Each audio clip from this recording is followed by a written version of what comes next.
Hello! In today's video I thought we would actually try a day in the lifestyle video, but with a bit of a twist. We've got a bit of a quiet week, as in we haven't got much to do out of the house this week. Most of our activities will be here at home. So I thought, rather than a day in the life, I wonder if we can do a week in our life. Not sure about this one. This one might be a bit of a big one to tackle, considering I haven't even attempted a day in our life video yet. But I'm going to give it a go. First time I've ever done anything like this, so I'm not sure how it's going to go. But anyway, let's get stuck into our day. Okay, so these are our school trolleys or carts. There's everything on there that we will need for school today. So I now just need some children to show up. We are partway through a documentary called The Chemical World, so we're going to continue with that one first up this morning.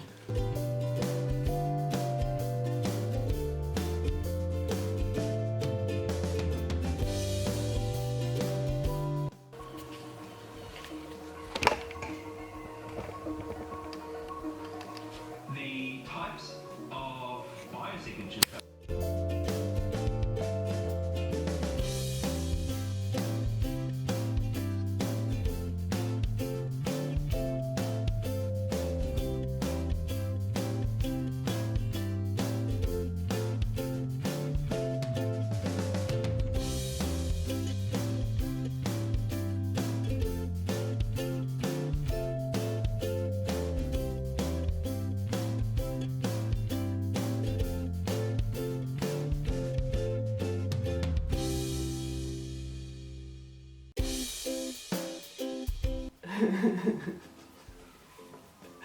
Okay, this is really weird. My kids are watching me here filming and they've never sat and watched me before. Talking to a camera is the weirdest thing ever. But anyway, it's almost 10 o'clock, so we've watched part of our documentary, we've done some independent reading, and now it's time to move into our own independent work. So I'm going to have one child doing some math, and if he has time, he'll move into completing some of his essay writing.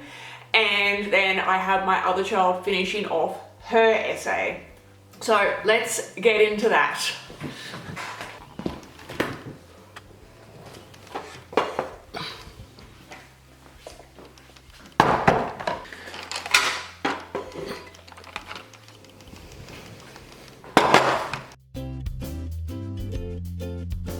So a submarine dives 100 meters from sea level, rises 60 meters, then dives 25 meters. What is its final position?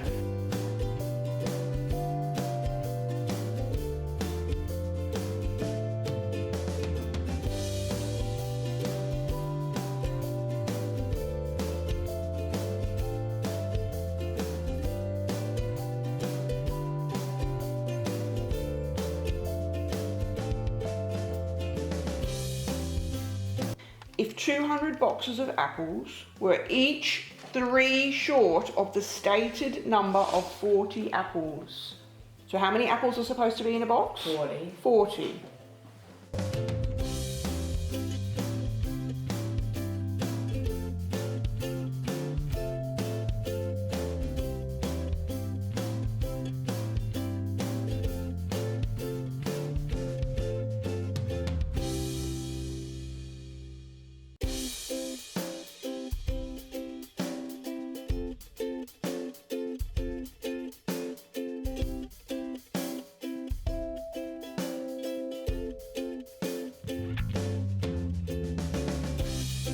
Okay, so I've got one child doing our computer school activities. So this is on Read Theory right now.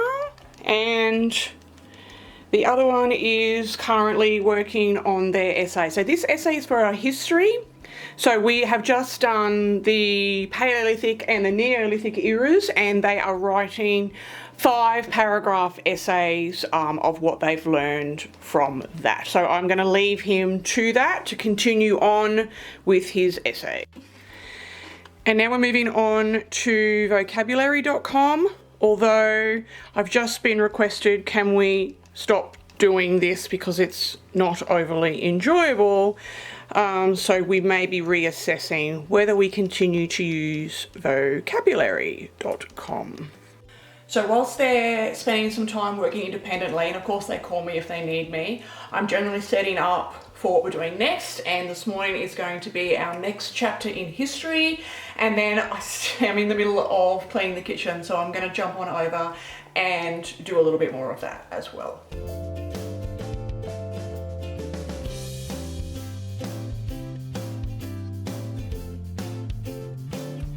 So we've got typing in full swing. This is Typing Club? Yes, Homeschool Typing Club. We were lucky enough to get a group buy-in, so I think it only cost me about $5 per child for the whole year. So that is Typing Club. Okay, how are we going down here, buddy? Yeah, good. Getting there? Yeah. Okay, so we're on to paragraph 3. Good work.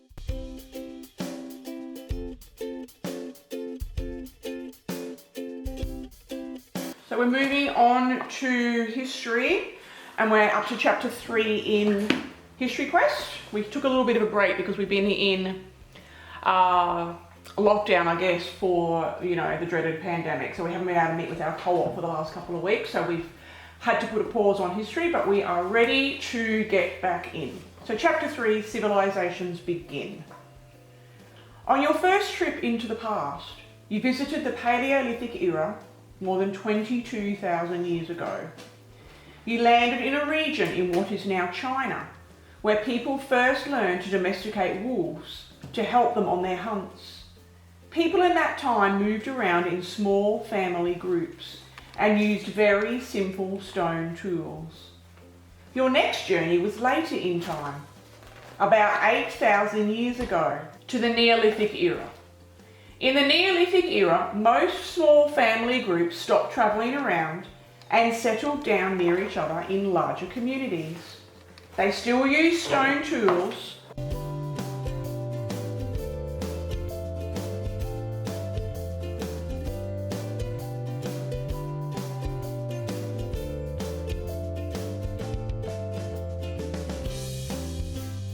but once enough people moved close enough together and produced a surplus of goods, they discovered that they could store some of those surplus goods and exchange the rest for other things they needed.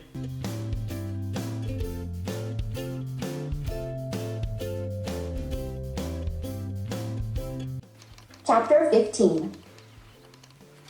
Ike was happiest when Mr. Corrigan asked him to do some crazy stunt, like fall off his horse, or pretend to get dragged along behind it with one foot in the stirrup. Personally, I couldn't see how pretending to get dragged was any different from actually getting dragged, except that the path had been swept smooth and soft, with all the bigger rocks carted away so Ike wouldn't clunk his head. But Frank seemed to think Mr. Corrigan had the more exciting job. He peppered him with questions about how the camera film would get turned into a moving picture, and who came up with the story ideas.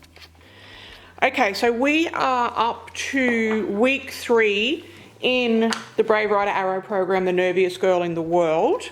So it's day 1 of week 3, which means it's copywork day. So what I do is I just photocopy this page in black and white and I cut it out. So I just give each piece to the child, they glue it in the next page in their book, and do their copy work underneath that particular passage. So that's about what we're going to do right now, is our copy work.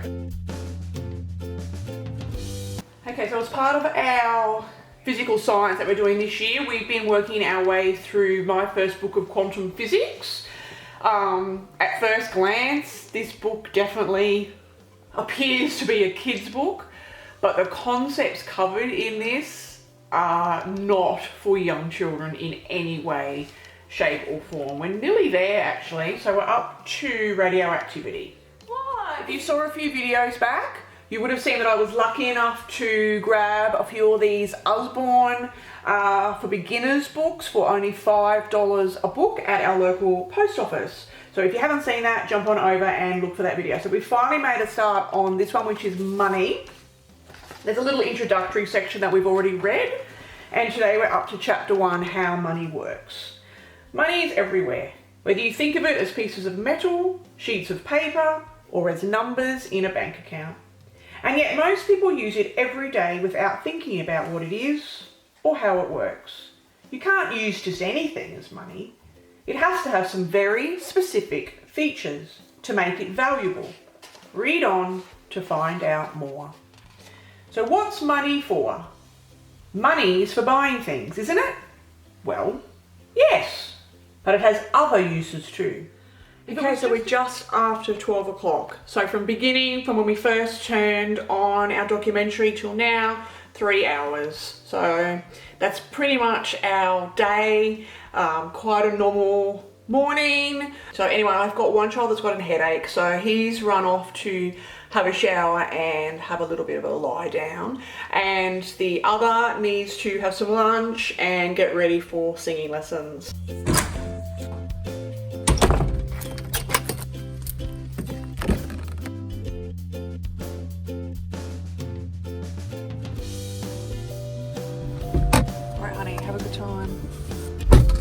Okay, I've just dropped her off at singing and I'm going to call it a day for Monday's vlog. If I do every minute of the day, this video is going to be 2 or 3 hours long. So I think I'll just keep them to our official school, formal school sessions. So that's it for Monday. Wish me luck and hopefully I will see you all again in the morning. Bye.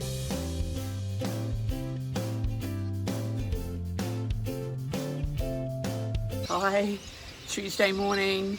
I'm not going to stand here and talk to you for very long. It's a wet, rainy day today. I'm going to turn around and show you. So it's really dark, but time to get into our day. Today's a little bit different than yesterday. So I hope you enjoy. Oh, that rain. I love a good rainy day.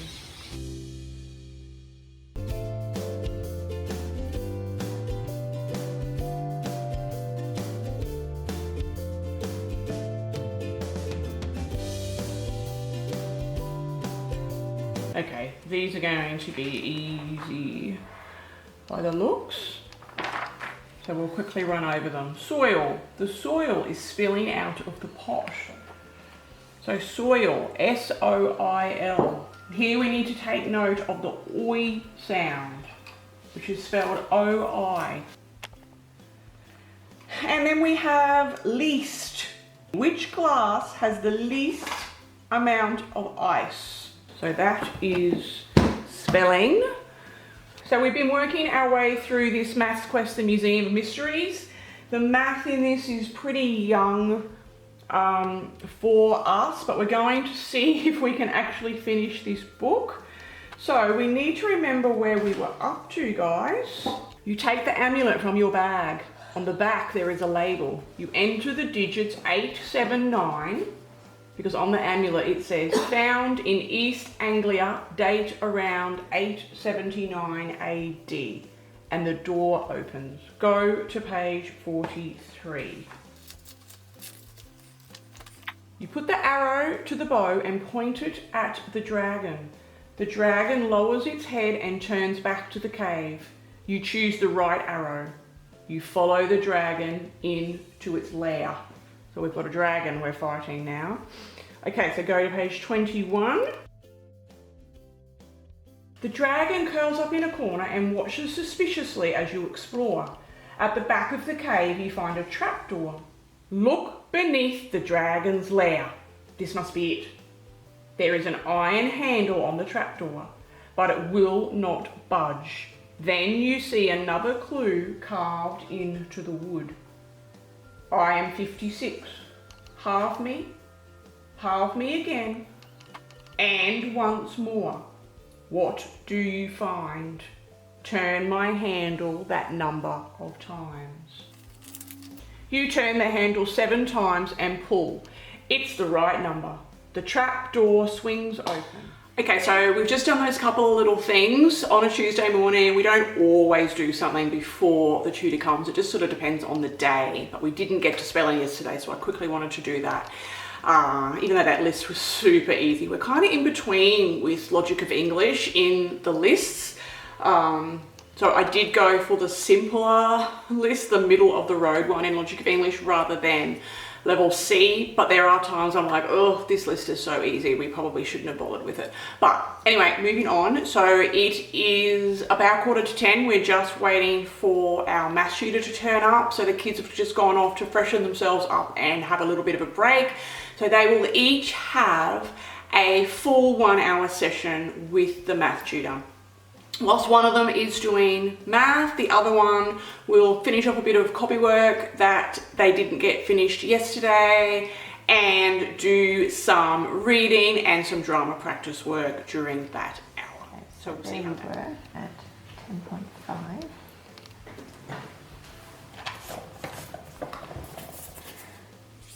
Okay, so when you're dividing by 1,000, we're going 3 that way. So 1, 2, 3, and we've got 0.0105 kilometres. So you could write that down in your book where you did. It was 9.28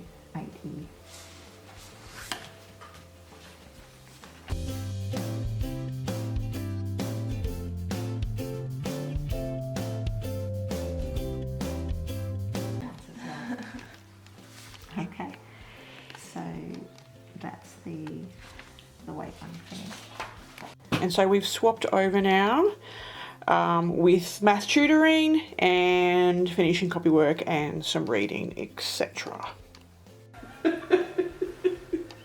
Okay, so that's math tutoring out of the way. The tutor has just left, so both kids have a full 1 hour tutoring block with her once a week, and then she leaves them enough work for them to work on through the week before she comes back next week. So it's 12:25.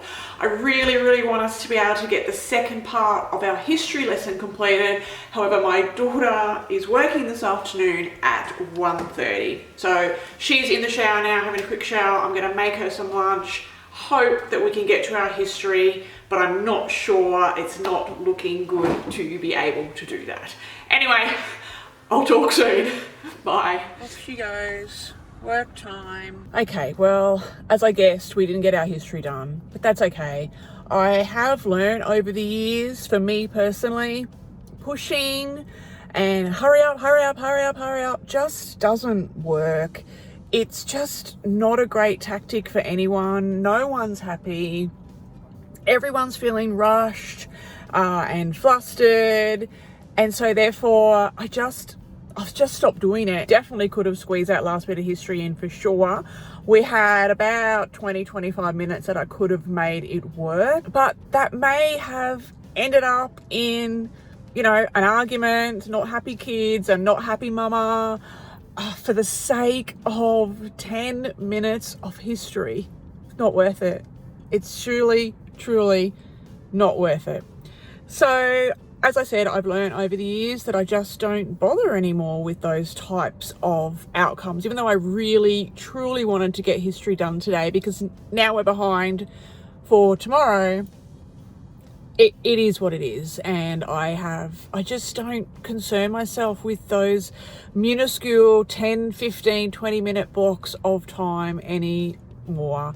So, okay, tomorrow we'll just do less reading, or we won't do as much math or something like that, so that we can make sure that we get that little bit of history done. It is what it is. It is just life, and it's the beauty of homeschooling. So anyway, I think I'm rambling. I've just dropped my daughter at work. I'm going to go home, have some lunch with my boy, and I'm going to start editing this video for the weekly vlog, because I have a feeling that the editing of this one is going to be take a little bit of extra time, let's put it that way. Anyway, thanks for sharing Tuesday with us, and we'll see you tomorrow. Bye.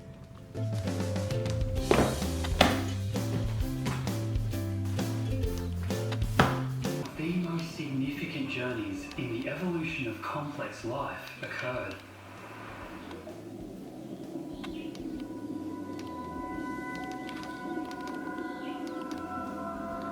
Around 1.5 billion years ago, a single-celled organism known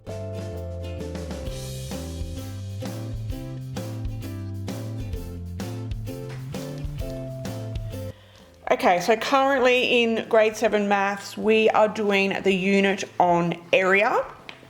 And so we're looking at having to gather the area of these weird and wacky shapes. Talk about fun in maths. And for our senior maths, we are making a start on this vocational maths program put out by Cambridge.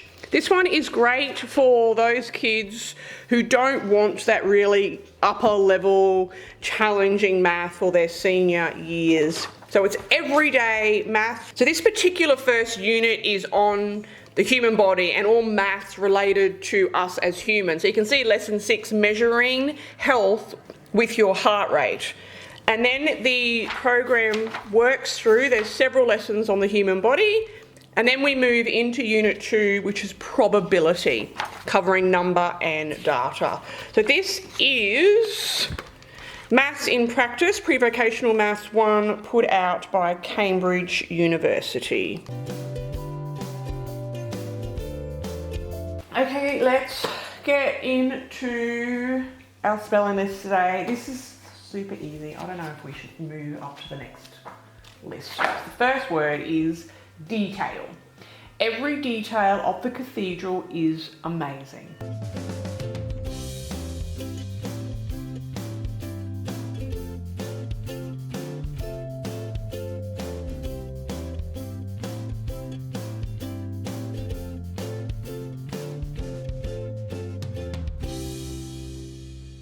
Okay, so we're still in that same chapter, but we've got the history hop section of the chapter, and then this one is called The Scribes.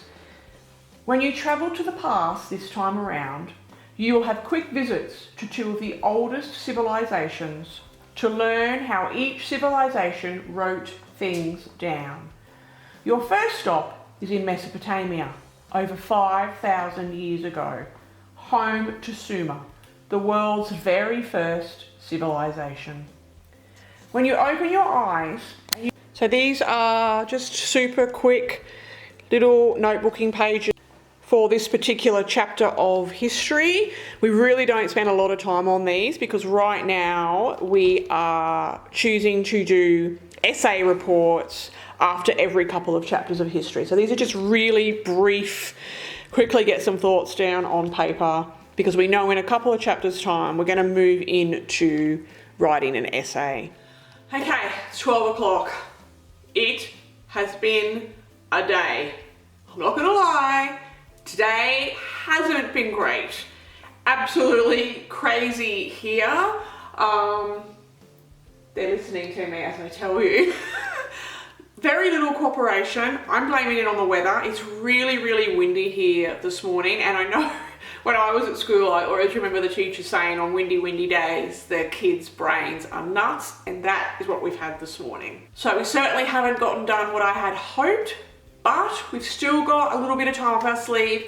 So we're jumping into our Ludo science. So I'll hopefully be able to give you a little glimpse of that. Okay, so this is our Ludo. We've just logged in for week 6. Our Ludo Science is a completely online program. It's a bit of a different concept, and we are so far relatively enjoying it. So you basically read through the introduction to the lesson. You will answer what they call their online interactive worksheet. So there's no writing for our Ludo Science. So for kids who really struggle with or don't like writing, it's a great one for that. Each lesson with our Ludo has an app with a game that the kids need to download, and they will play a game that teaches the concept of the lesson. So we're going to get into today's lesson, which is all about hypothesis testing. We're going to be looking at bringing augmented reality birds to life. So let's watch what Michael has to say. Over the last few weeks, we spent... If I showed you this object and I asked you what you think it was made out of, what would you guess? Then point it to the object, and that object will appear on the screen. And then is she giving you any hearts? No. So she doesn't like that. Then we're going to show her the red flower. Does she like it? Apparently not. Okay, so does she like the red flower? No, and submit. So we're saying a blue feather for our prediction. Okay, so let's test our prediction. Point your phone to the tags below. It's not working there. No. Okay, so she doesn't. The fun part about one thing they do in this program is they bring you pre-recorded videos about the concept, and then they ask a question and the kids need to choose the answer, and then the answer of course is an end screen in a YouTube video which will take them to another video to explain the concept. So I actually thought this was really clever that they included this in the program. So then right at the end of the lesson, after they've played with the app, watched a couple of the interactive YouTube videos, they then go on to look at the data that you can see here, and they talk about the data and they interpret the data and then submit some of their thoughts about the data. And then at the end of the week, Michael himself will actually respond back to our online worksheet, which is kind of cool. So you get that interaction with the creator of the program, who is a scientist. So we will go on and finish that now. Okay, we've just pulled up. We are heading off to try a new to us homeschool sport group that we've only just heard about. So we're going to give that a go.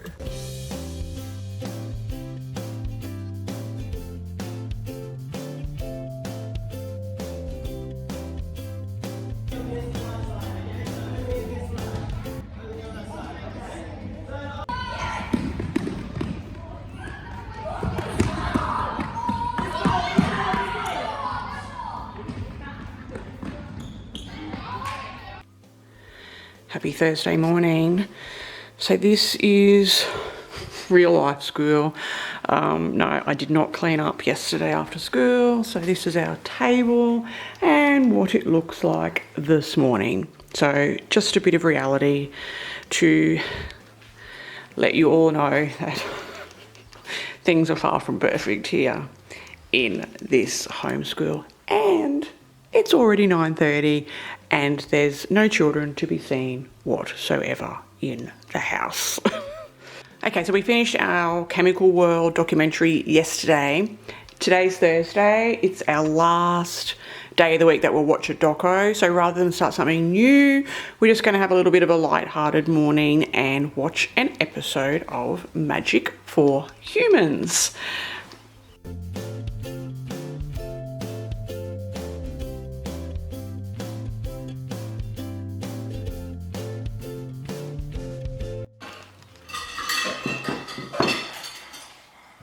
So 200,000. Sounds like it, yep. Want to check the answer? Okay, so time for science. We are just over halfway through the physical science program from Scott McQuarrie and the lab of Mr. Q. Today we are up to chapter 19, looking at radiation. So we do the reading here at home, and then tomorrow being Friday is co-op day for us, and that's when we do the hands-on demonstrations and experiments that come with this program. Okay, so let's get into science reading. And so then after we've done the reading, sometimes we'll watch a YouTube video if we feel it necessary, and then there are, for each lesson, some simple worksheets that we work through. So for this one, we need to describe how conduction, convection and radiation take place within a campfire, matching definitions, and simple filling in the blank type scenarios. So we're just sitting down to do that now. Okay, so we're moving on to spelling. We are using the lists in Logic of English Essentials, Volume 1. Just ruling up our pages because we also mark the part of speech, talk about plural and past tense for the words as well. Like a vast amount of money just for riding a horse, running off a porch, and one other scene where I ran up to a sheriff. It was Jack, of course, who always got the biggest good guy part. Okay, so time to move on to where we're up to in the arrow unit. So we've done the copy work, which we did the other day, and now it's really time just to have a bit of a discussion about what we've been reading, go over some of the vocabulary words, talk about how to teach the passage. Here we're focusing on dialogue. So a lot of this for us is really just discussion based, depending on what the actual activities are. But to me, it looks like for now we're just going to have a brief discussion about dialogue in this particular passage.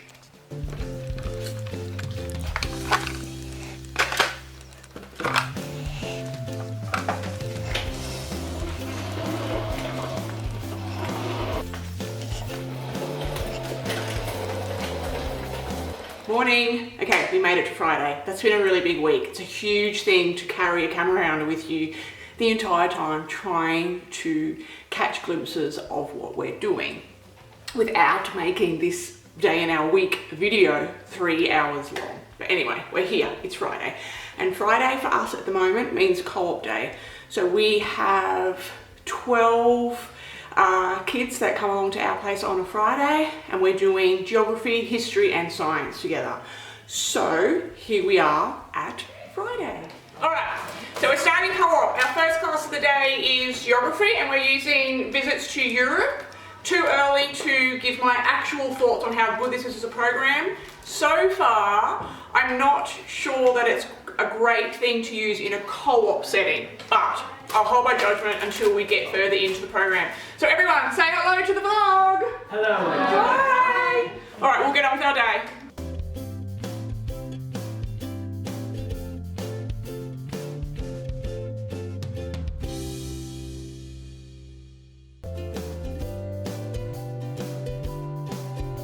Okay, so we've had a half-hour break and we're moving on to history. You guys all know we're doing History Quest. So the kids are the kids. I hate when I call them kids, I'm sorry. They're teenagers. The teenagers are currently matching up definitions and vocabulary words in groups. And today we're looking at cuneiform writing.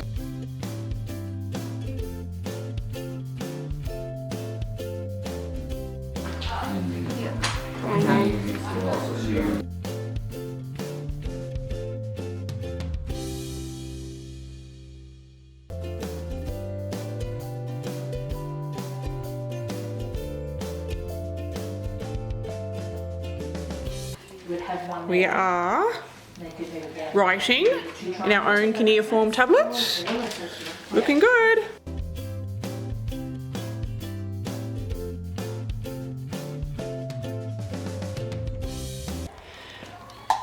Okay, so we're doing our hands-on science activities now. So we're looking at transferring heat and also radiation from the sun for our two activities. Okay, so who remembers conduction?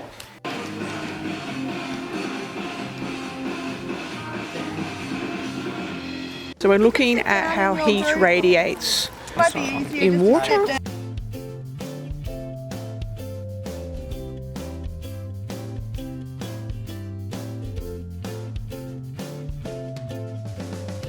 Black and one side's painted silver.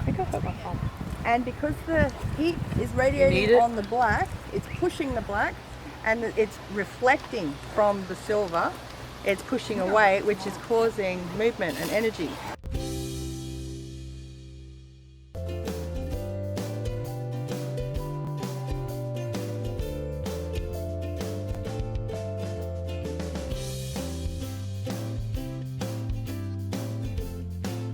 Well, that's it. The week is over.